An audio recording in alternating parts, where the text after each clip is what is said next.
There has been a lot of talk lately about rents and homes and how expensive beyond just buying it is, or trying to buy a home rather is, but how expensive it is now to rent because rents keep going up and up. They become unaffordable for too many people. And now maybe some good news here. So with this housing crisis affecting, as I said, so many, a group called Ville has launched a rent registry. Now it actually launches today. That's aimed at protecting tenants from abusive price increases. So this is a public database, and we'll give you the web address in a minute. But to try to understand a bit more, let's try to find out what's going on. So Adam MONGRAIN is Director of Housing Policy for Vivre. Adam, thanks for being with us today. Thank you, sir. Thank you for inviting me. Can you explain exactly what this registry is intending to do? Sure. A rental registry is an old idea, and it's something that's good in all circumstances because it only gives information so that every actor in a market has the same information. So usually it works out to the benefit of consumers because they know the right price. There were previous rental registries that were launched by citizens' initiatives in the province of Quebec, but the thing we're launching today is something that's meant for a government actor. So essentially it's as if the government asked a rental registry and it got a free one. So we are launching this for the purpose of giving it away to a government that wanted to use the rental registry to provide accurate and good information to all consumers in the housing market. And we are hoping to get answers from every level of government that would be interested in that solution in the coming few weeks.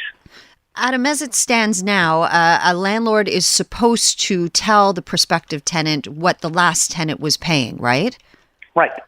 It's not just supposed. They have to. The law says that they have to. There's a standard clause in standard leases, which is the G clause.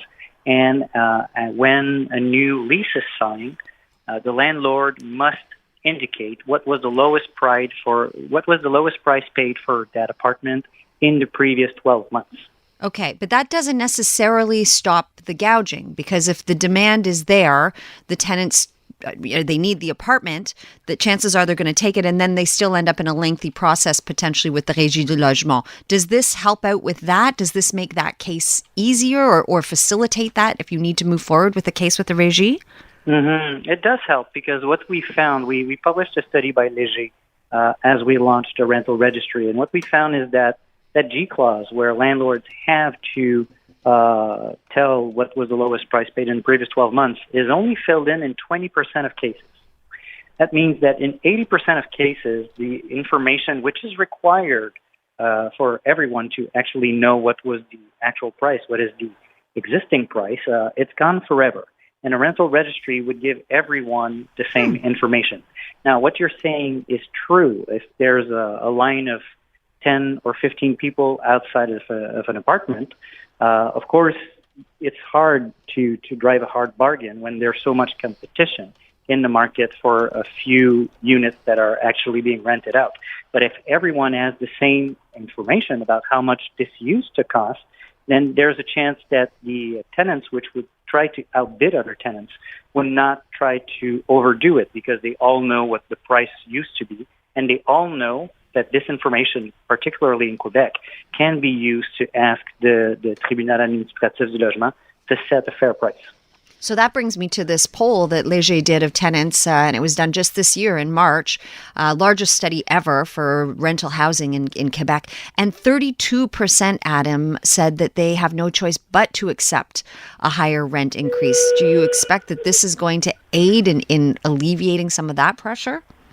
In the medium term, a rental registry is going to help all consumers by trying to act as an anti-inflation shield.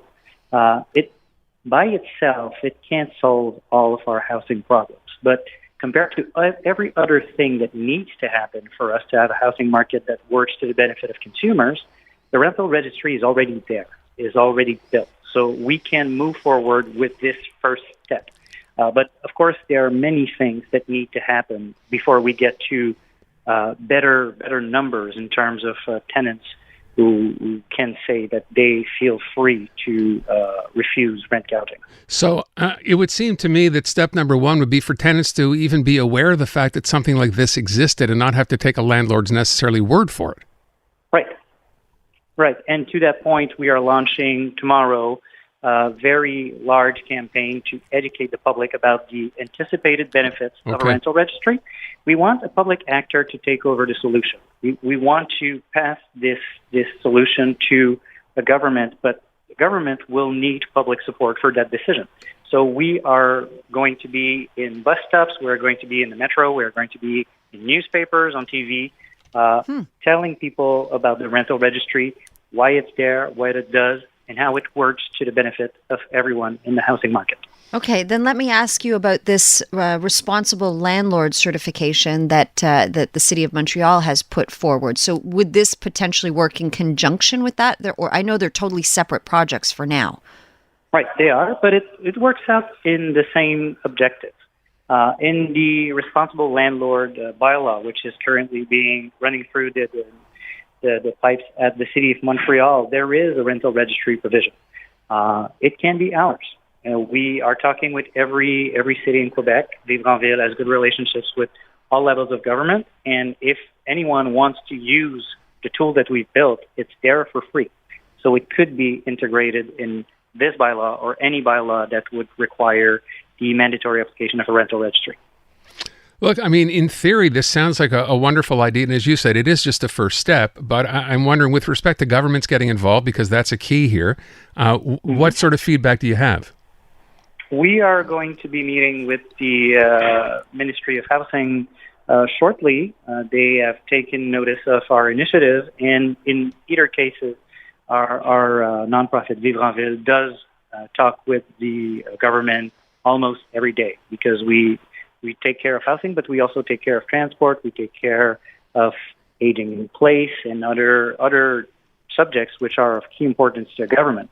So we are going to be talking together and making sure that our solution is actually seen as something that helps. We know that everyone's looking for solutions. The housing crisis we're going through hurts everyone. And people are looking for actual things they could do. And this is one. So we're hoping that we're going to be able to make inroads very quickly. All right. Like I said, it sounds really good. It's clearly going to help people, and that's what it's designed to do. Wish you the best on this one, and be looking for this campaign to launch. Starting tomorrow, right? We might as well send you to the website as well. So let's give them that address. I have it right here, registredesloyers.quebec. Is that the right one, Adam? Yes, it is. Perfect. It is the loyer with an S at the end. Okay, and it's up as of today. Yes, it is. All right. Thank you so much, Adam. Congratulations. Sounds like a wonderful initiative. Adam MONGRAIN from Director of Housing Policy at Ville. So if you're about to go rent, you don't know what your rights are, don't know who is paying what, absolutely check it out. Great idea.